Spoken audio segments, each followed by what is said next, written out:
بسم الله الرحمن الرحيم. السلام عليكم ورحمة الله وبركاته اخواني واحبائي المتابعين الكرام. الفيديو مالنا لهذا اليوم مختلف تماما. انتم تدرون اخواني، انا قلت لكم انه القناة مالتنا ما مختصة بشيء واحد، لان هي من اسم القناة تعلم من كل شيء شيء. فأنا نشرت لكم عن اللبخ مثلا، وعن الحدادة، وعن السيراميك وكذا. اليوم بإذن الله تبارك وتعالى عندي مقطع فيديو يفيد أهل الأفران، أفران الصمون الحجري، أنه شلون نصنع الطاولي. احنا بالعراق هذا نسميه طاولي، أي بمعنى على ما أعتقد باقي الدول يسمونه تخت، ما أعرف أنا. المهم أنا أحكي باللهجة العراقية. فهذا الطاولي اخواني انتم تعرفون، يعني الافران ما صمون عندها طاوليات يخلون عليها صمون. فالطريقه مالته مو طريقه تقليديه، هو كطاولي تقليدي لكنه به بعض الاضافات اللي هي ان شاء الله رب العالمين تبطي عمر للطاولي اكثر، لان هو المتعارف انه الطاولي سنه يتلف يخرب، يعني لازم ينعاد من جديد او يجيبون واحد جديد. فهذه الطريقة اللي أنا الله تبارك وتعالى وفقني إلها. الطاولة أولا جمالية، وثانيا بعمر أطول. فهسه شلون راح تشوفون الخطوات والأدوات اللي نحتاجها إن شاء الله. شوف إخواني، هذا الخشب، هذا اللوح، هذا اللوحة مالته الستاندر، منتج ستاندر، طولها 4 أمتار وعرضها 10 سنتيم وارتفاعها 2.5 سنتيم. احنا شو نسوي؟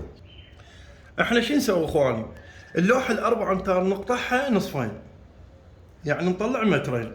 المترين يعني تخيلوا انه مثلا هذه هي اللوحة هيجي، هذه عرضها 10 سنتيم وطولها مترين، نشرحها الى 2 تطلع بهاي الصيغة، وبعدين ننعمها بالرندة ونقطع هذه الاطراف منها هيجي. شوفوا اخواني، مثلا هذه منها تاخذ 2.5 سنتيم او 2، هذه منها لهنا تنقطع بهاي الصيغه هيك منها. هذا الركن يعني ينكتل منها حتى شنو اثناء العمل ما يتصدع وينضرب منها.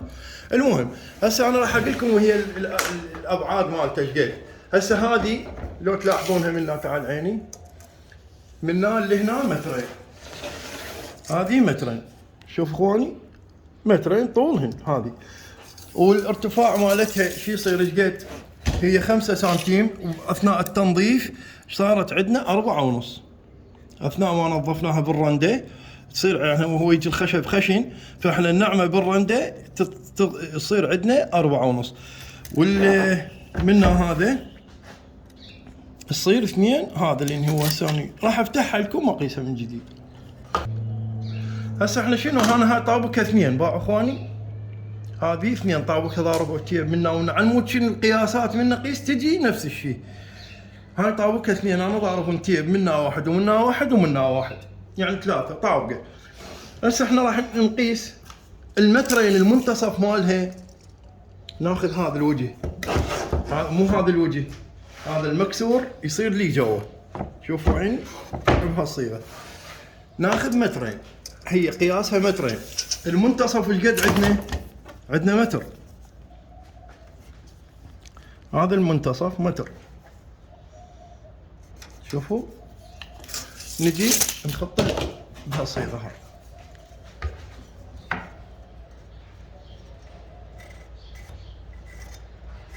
انتهينا من هذا. الارضيه، المعاكسه الارضيه ايش قد تصير 183 184 185 حسب يعني القصه انت تريدها. بس هو اللي انا مسوي حاليا 184 الا مليمات، يعني او 183 ونص. هذه اللوحه شوفوها 184 الا. هذه هي القاعده المعاكس الجوه.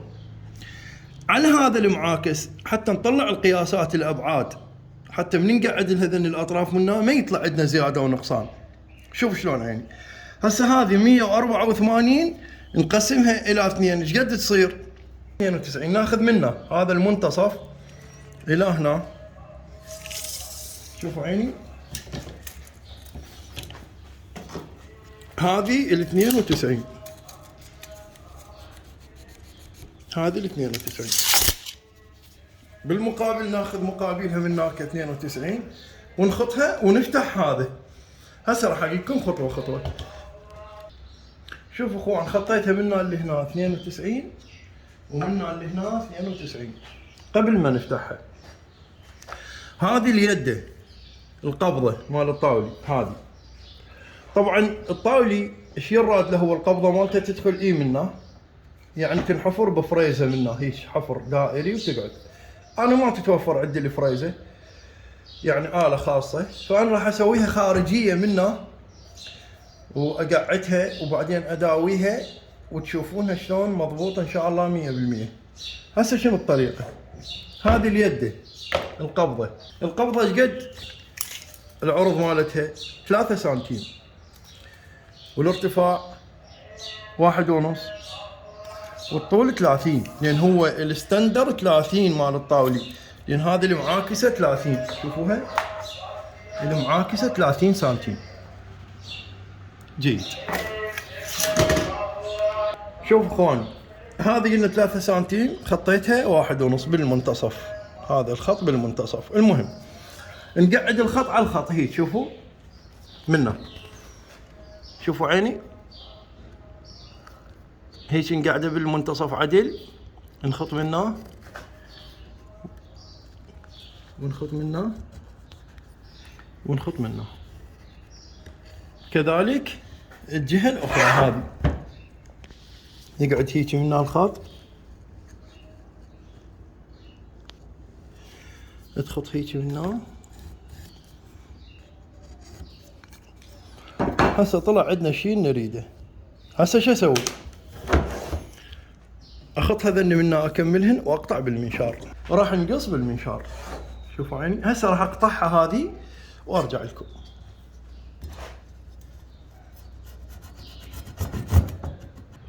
اخواني قطعتها بالمنشار، شوفوا هاي منا ومنا. هسه نجيب قلم هذا مال النجارين مال التصفيه، ندكها منا، اللي ما عنده حتى بدر نفيس عادي يعني يقدر يشتغل، ندكها هيك منا حتى نقلع هاي المنطقه منا.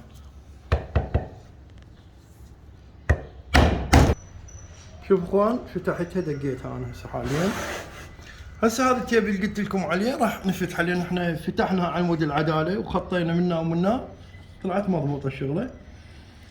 هذا التيب راح نذبه، شوفوا عيني، حتى نفتح اللوحات.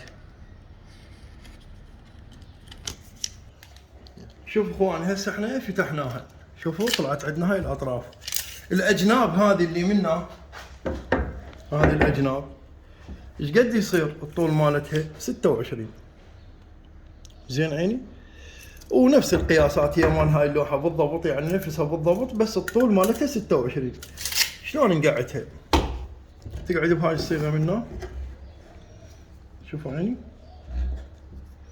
طبعا نختار الجهه الاجمل اللي هي هذه، نخليها فوق، وهاي لانه راح تتغطى بالمعاكس. هاي قعدناها. نجيب هذه الزاويه حتى يطلع عندنا الشغل مضبوط، نقعدها هنا. وين نضبطها اخوان؟ نضبطها على الخط. هذه اخواني نضبطها على الخط. هسه راح اكملها. زين، هسه نجيب الدرايل.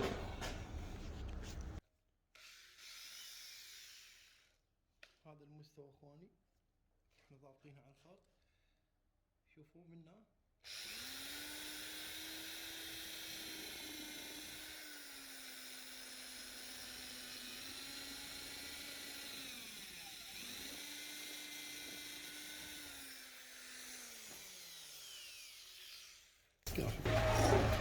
هسه اخوان نضربها براغي. البرغي طبعا ابو الانجين، هذا البرغي ابو الانجين، هذا الميلامين ابو الانجين. هسه نضربها براغي.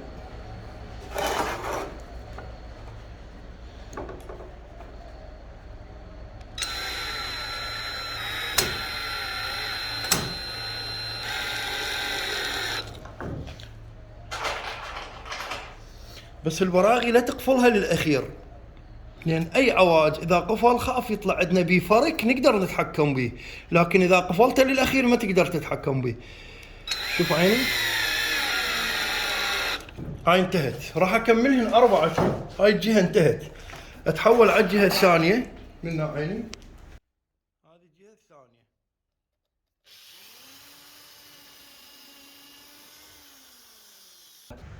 اخوان هسه كملت ال4 اتجاهات.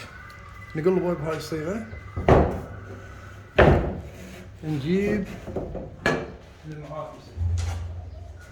طبعا هذا الوجه النظيف الحلو يصير لي جوا هيجي ويندق هذا الوجه. هسه تتضبط المعاكسه، تندق بسامير بسيطه على مود العداله حتى تضبط العداله. خاف لان هذا الخشب بيه مجال يطروحه، فمن نضبط المعاكسه ونضبطها اخير شيء نقفل البراغي. هسه راح اضبطها وادكش كم بسمار بس اضبطها، بعدين ادق البراغي. طبعا ما تدقون بسامير منها لان هاي بعد راح تتقبل يعني ضب. شوفوا هسه نضبطها منه، نروح من ذاك. اخواني شوف ثبتت مسمار هنا ومسمار هناك، ضبطت القياسات. هسه نكمل نخلي بعد. طبعا كل 5 سنتيم انا اشتغل بسامير، وتشوفونها بعد واحد هنا ندق هيجي. لا تثبته للاخير البسمار، تتاكد من القياسات. احنا متفقين هاي البراغي ما مشدوده للاخير. اخواني دقيت هاي البسامير، هسه تجي مرحله تقفيل البراغي. نفتر عليه براحتك الدرين، لا تضبط حيل لانه يغوص بالخشب البرغي.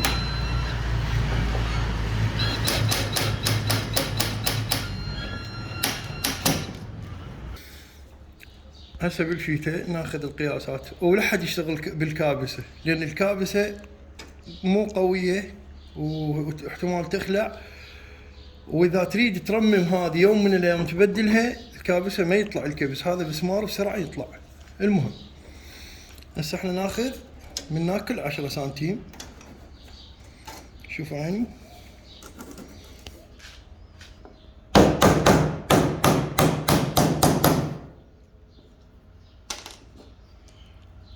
اخوان، هذه 10 ندق واحد بالمنتصف. شوف هذا لو تلاحظون يا اخواني قريبه المسافه اي منه ومنها قريبه. الثاني هذا الوسطي اللي هو ب5 ما يندق هنا، يندق بالعكس هنا حتى تصير عمليه زقزاق، يعني هيك لو صح التعبير، هيك بسمار وهيك وهيك، يعني يشلب منها ويشلب منها. هسه هذا وين يندق؟ يندق هنا بنصهن. شوفوا اخواني هيك من فوق يبين جيد. هسه هيجي راح اخذهن كلهن زين، بس لا تدقونهم للاخير اقلكم هيجي حتى تضبطون هاي المسافه منا مضبوطه. هسه راح امشي هيجي دق عليه وحده وحده وبعدين ارجع له. اخواني شوفوا هيك سويته، يعني واحد منا هيجي بهالصيغه هيجي حتى هذا يلزم منا وهذا يلزم منا، هذا يلزم منا وهذا يلزم منا، هيك يعني مو خط عدل. هسه كملته راح ادقه كله وادق الجهه الثانيه واعرض لكم اياه ان شاء الله.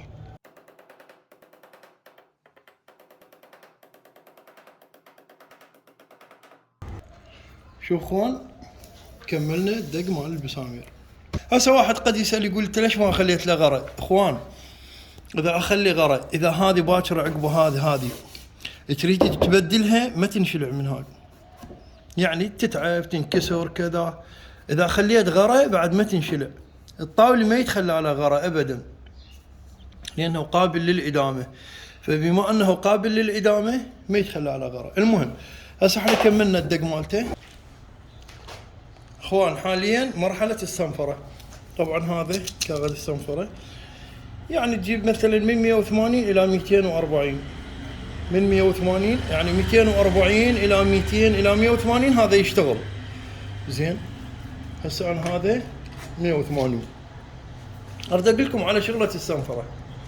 اذا واحد مبتدئ لا يخلي الكوسرة او الصاروخ على السرعة العالية، لا مو على السرعة العالية، لانه هذه الصنفرة بسرعة تاكل بالخشب. يعني اذا واحد محترف، عسى انا بالنسبة لي من فضل الله ورسوله محترف، فاخليه على السرعة العالية واشتغل. بسم الله الرحمن الرحيم.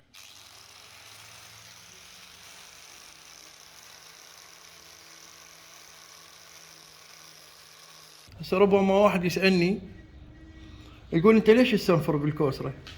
اخواني هذا راح نصبغه. الصبغ ايش قد ما يكون الخشب ناعم يطلع الصبغ جيد جدا. يعني اذا خشب خشن هيجي يطلع الصبغ مو ناعم ويصرف صبغ هواي. احنا راح ننعمه كله بحيث انا حتى هذه انعمها ما اخلي بيه زوايا حاده واركان حاده، لانه هذه اذا يعني تعرضت الى ضربه راح تنزلق، لكن اذا هذا الركن هيك يعني ينقتل. شوف اخوان كله اسنفره فوق وجو وكذا ويصير ناعم، وهاي الاركان كلها اقتلها منه بحيث ما يبين يعني ما يصير بيه خشونه. هسه راح اسنفره واصوره لكم ان شاء الله. ابقوا. شوف اخوان بعد ما نعمنا الاطراف هسه النعم هاي منه، هاي كل الاطراف هسه انا هاي على يعني التصوير راح انعم لكم. انا نعمته كله.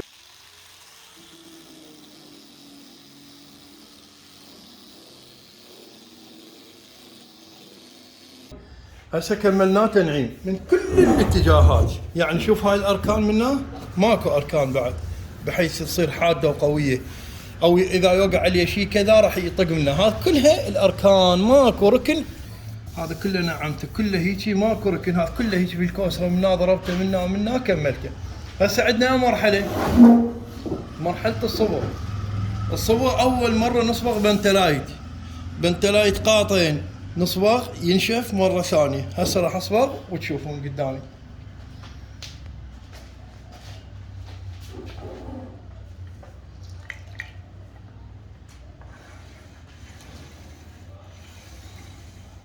هذا شنو فائدة الصبغ البنتلايت اخواني؟ حتى اذا نصبغ بويه فوقه يسد المسامات عندنا. احنا نقدر نجيب مواد اخرى يعني للخشب، بس ذيك المواد تصير مكلفة، ذيك مال الغرف مال الاخشاب مال يعني تختلف. يعني هذا ما يحتاج مثل غرف الاخشاب وما شابه. هو احنا مجرد نريد انه من نشتغل به اذا يعني يصير به وساخة ينغسل، وبنفس الوقت هو يعطي جماليه للفرن اذا ابيض. شوف اخواني هذا القاط الثاني، هذا الاول باعوا طبعا انا ضربته منه من جوا وكملته. هذا القاط الثاني اخواني. اللي بالنسبه للبنتلايت اللي يسال مثلا لا تسوونه خفيف كلش ولا ثقيل كلش، يعني وسط زين عيني، وينضرب قاطين. هسه هذا القاط الاول هذا نشف ورا ساعه تقريبا ينشف هيجي، وتضربونه قاط ثاني. ومن بعد ذلك يبقى الباكر زين عيني، يبقى الباكر بعدين النعمه بكاغد، وتشوفون شلون يصير ناعم جدا. ومن بعد ما يتنعم ونكمله ندق هذه القبضه نكملها، ومن بعد ذلك نصبغ بويه. هذا القاط الثاني عيني بس راح اكمله زين، وان شاء الله يبقى الثاني يوم. هسه واحد يسالني يقول ليش انت صبغت بنتلايت قبل ما تداويه؟ اخوان البنتلايت يساعد اذا اكو فتحات صغار كذا يسدها، ومن بعد ذلك من بعد يعني البنتلايت اذا اكو فتحات كبيره نداويها. واعلمكم ان شاء الله هم طريقه مال معجون للخشب ناجحه جدا ناجحه، يعني تشتغله بيديك انت هيك، يعني معجون محلي لو صح التعبير. هسه راح اكمل ان شاء الله ونخليه الباشر.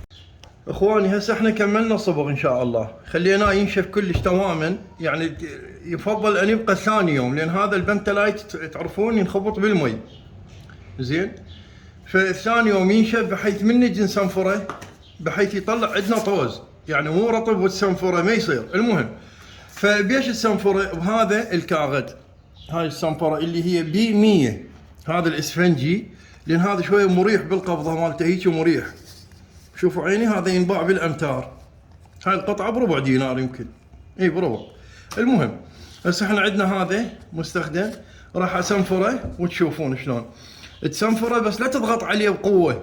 هسه راح نسنفر والنعمه كلش وتشوفونه شلون يصير ناعم. بدا يطلع طوز، هذا الطوز شوفوا، هذا الطوز، هذا اذا طلع الطوز يعني سنفره مضبوطه.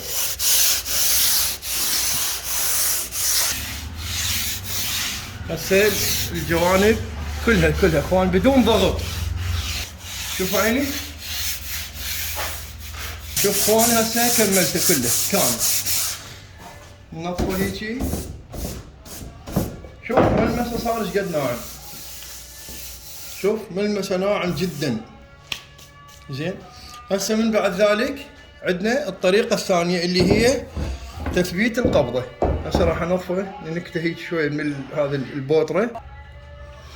اخوان حاليا عندنا شلون نثبت القبضة. هذا مكان اللي حفرناه، نقعدها نشوف الارتفاع مالها هيك، اذا بها علو من عالي عن هذه اللوحة نبرتها شوية. شوف عيني،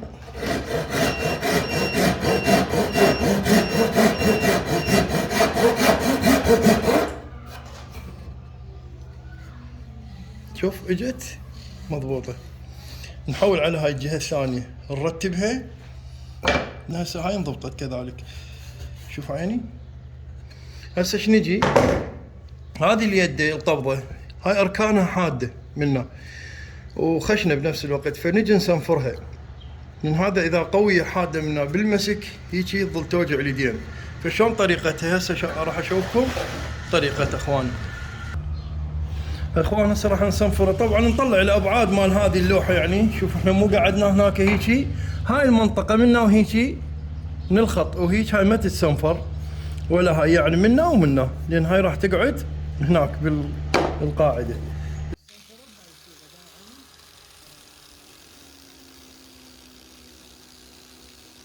اخواني كملتها، شوف صارت ناعمه جدا، وهاي الاركان انتهت مالتها. شوفوها هاي الاركان بحيث القبضه مالتها تصير مريحه. هسه راح نقعدها هالمكان، نضبطها من هنا ومن هنا، ناخذ نقطة هنا هيجي ونقطة هنا بالمنتصف.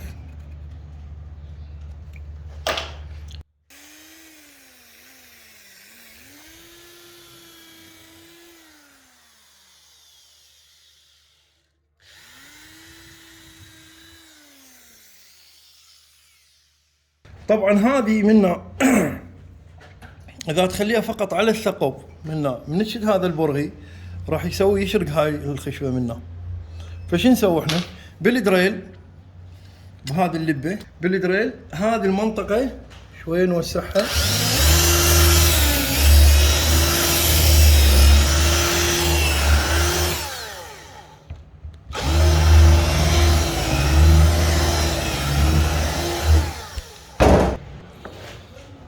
اخواني حاليا هذا شوفوا هذا معجون يعني مال مداواه، مال شروخ فطور كذا. هذا شلون ينصنع؟ هذه انشاره مال خشب، ماده السي ان سي، يعني ماكينه السي ان سي هذه اللي يحفرون بها نقشات على الخشب. زين، فنجيب من عندها نغربله ناعم جدا هيك، نغربله منها نطلع هذا الناعم هيك ناعم جدا هيك. زين عيني، نخليه هنا نخليه هنا ونخلي عليه غرة يصير بهاي الطريقة معجون هيك عجينة. يعني هاي نداوي بيها. هسه راح شلون اداويكم بيها.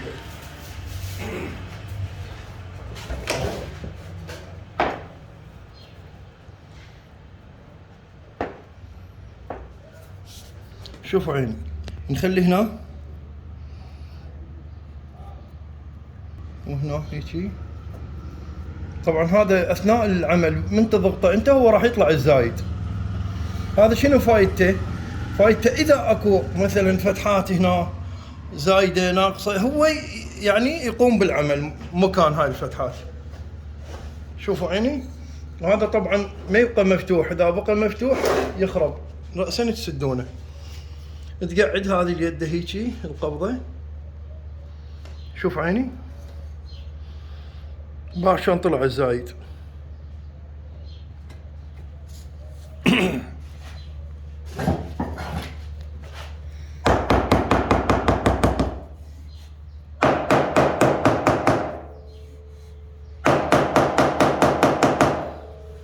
اجت عدل. هسه شو نخلي؟ هذا البرغي ميلامين ابو 1.5 انش نقعده. شوف راح يجي ويا الوجه اجوا يلوجه بدون ما يفطر هذه منه.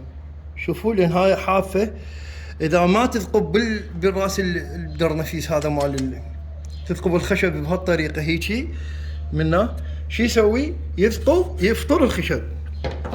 وهاي الجهه الثانيه راح نشدها.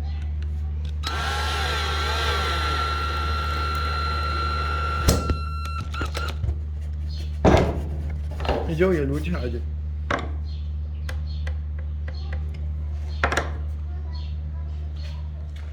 هسه هاي خلصت. هذا الزايد ايش راح نسوي بيه؟ هذا نداوي بيه هاي الفتحات اللي راح تبقى عندنا. باو عيني هاي تداوونها هيك، ما تخلون مكان طالع حتى الورغي تضيعونه. اخوان حاليا من كملنا بهذا بالشفره هذه او يسمونها السكينه، ننظف الزايد هيك عيني. شوفوا هسه ننظفه.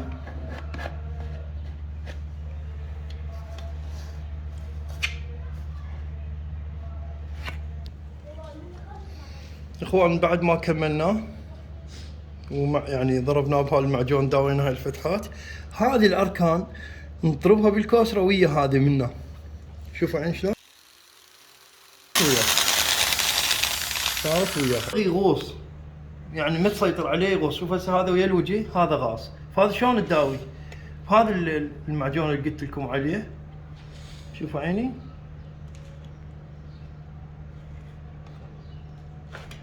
هسه بهذا المعجون، وبعد اكو معجون اخر فوقه ناعم لان هذا خشن، هذه يمتص الصبغ. بعد فوقه نخليه. ايش اكو يعني ضربه مثلا، مش اكو فتحه كبيره مثلا هسه عندنا هذه تتداوى منها. شوفوا عيني راح نداويها.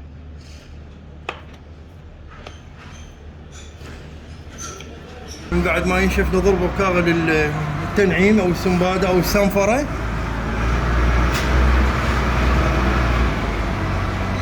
يعني احنا راح نفتر عليه نباوع اكو بيه فتحات نسدها، وبعدين معجون هذا معجون خشن يسمونه، وبعدين معجون ناعم حتى يقتل المسامات هذه هنا حتى ما يعني يشرب الصبغ من نصبه.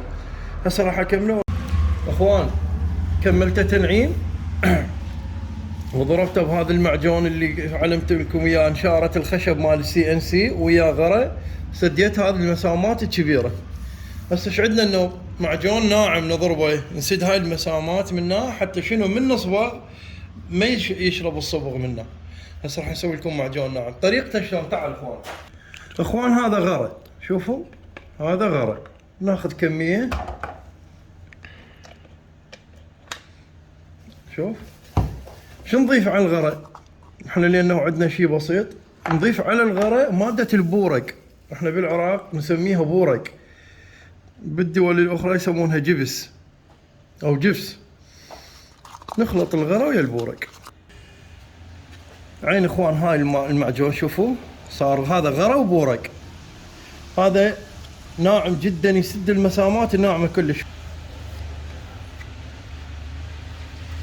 شوف شلون تغطت. ايش اكو ضربه يعني مثلا هذه لازم نغطيها حتى شنو يمنع دخول المي. شوفوا عيني غطيناها. مثلا هذه وكذلك ارتبه كله ان شاء الله بحيث من ينصبغ هذني ما يشربون الصبغ. اخواني احبائي من بعد ما كملنا هذا المعجون الناعم اللي شوفت لكم اياه، هسه نجي بكاغد هذا اللي هو B100. زين ايش اكو اماكن ضربناها بالمعجون، طبعا هاي القبضه هم صبغناها بالبنتلايت. شوفوا عيني ايش اكو اماكن ضربناها بالمعجون ننعمها بس تنعيم بلطف يعني من بعد ما هو نشف. شوفوا عيني ونتاكد انه ماكو اي خشونه.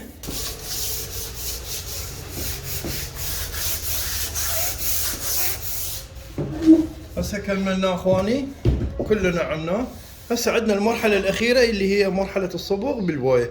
ينصبغ مرتين قاطين، القاط الاول خفيف من ينشف. طبعا البويه ما ينشف بنفس اليوم، يبقى ثاني يوم الى ان يجف تماما، وينصبغ القاط الثاني. هسه راح اصبغ لكم القاط الاول وتشوفون ان شاء الله بقوياي. اخوان عندنا حاليا مرحله الصبغ. طبعا ما تصبغون برولة، ليش؟ لانه الرولة تطفي اللمعة، يعني ما تطلع بيه لمعة بالرولة، ولا تصبغون بمسدس. هذا انا رأيي، لان المسدس يعطي طبقة خفيفة، احنا نصبغ بفرشة، الفرشة تعطي طبقة عالية عيني، واللمعة تبقى مال الصبغ ما تروح. انا هذا رأيي بالعمل، دائما شغلي هيك. هسه راح نصبغ القاط الاول. شوفوا عيني، طبعا كل من وطريقته يعني وشمرته بالصبغ. هسه راح ان شاء الله اصبغ القاط الاول واخليه ينشف الثاني يوم اصبغ القاط الثاني. ابقوا يا ارجوكم. شوفوا اخواني، يعني من كملت القاط الاول ونشف تماما، هذا القاط الثاني. طبعا يفضل، هذا رايي انا دائما اقول، اذا تصبغ بالخشب وفرشه تخفف الصبغ بالنفط، النفط الابيض. ليش؟ لانه النفط الابيض الجفاف ماله بطيء، فيسمح للصبغ ان يتمدد وتضيع الشخوط مال الفرشه، هاي وحده. وثانيا يسمح انه الصبغ يتغلغل بداخل الخشب، يعني ما ينشف بسرعه، ينشف بطيء ويسمح للصبغ انه ياخذ راحته. فانا هذا رايي بالعمل. هسه المهم هذا القاط الثاني. شوفوا عيني، وقلت لكم اني لا حد يصبغ برولة، لان الرولة تضيع اللمعة. نصبغ بفرشة، هاي فرشة 4 انش. شوف اخواني حاليا جهزناه، شوفوا اللمعة مالته مثل ما قلت لكم. زين، هسه حاليا راح يبقى ينشف الباكر الصبح ان شاء الله. حاليا راح اشوفكم اللي جاهزات تماما، يعني ناشفات وكاملات وعلى حسب الاصول. هسه راح اشوفكم اياها ان شاء الله. شوف اخوانا، هذا حاليا جاهز، هذني جاهزات. تعال هنا شو خصك، هذني جاهزات. احنا مسوين 100 طاولة هذني، وهاي العرباين مالتي سوينا عرباين الهن. زين، انا شغلي يعني ما امدح بروحي، الله شاهد، شغله كلش مرتب ودقيق جدا. وهاي الطاوليات اخواني، الغرض احنا من الصبغ قلنا لكم اولا يعطي عمر للطاولي وجماليه. وشوفوا شلون هسه تخيلوا انه هذا وسخ، هسه هاي اسفنجه بها مي، شوفوا عيني شلون مسحه، شوفوا يعني ما يتاثر.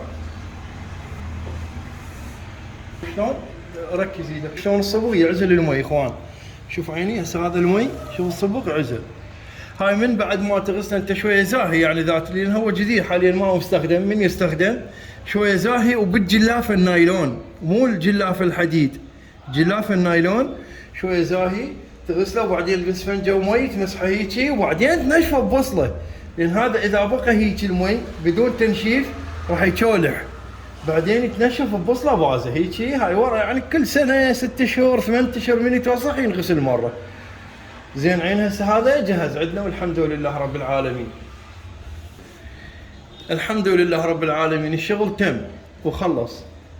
اللي اطلبه مني عندكم كل واحد يتابعني يستفاد من اي معلومه انشرها، وان شاء الله يستفاد، وان شاء الله يطبقها على ارض الواقع وتنجح بيده. اللي اطلبه من عنده أن لا ينساني ووالدي كما ربياني صغيرا من خالص دعائه. والسلام عليكم ورحمة الله وبركاته. كان معاكم أخوكم عدنان أبو مهيمن الكناني، في أمان الله.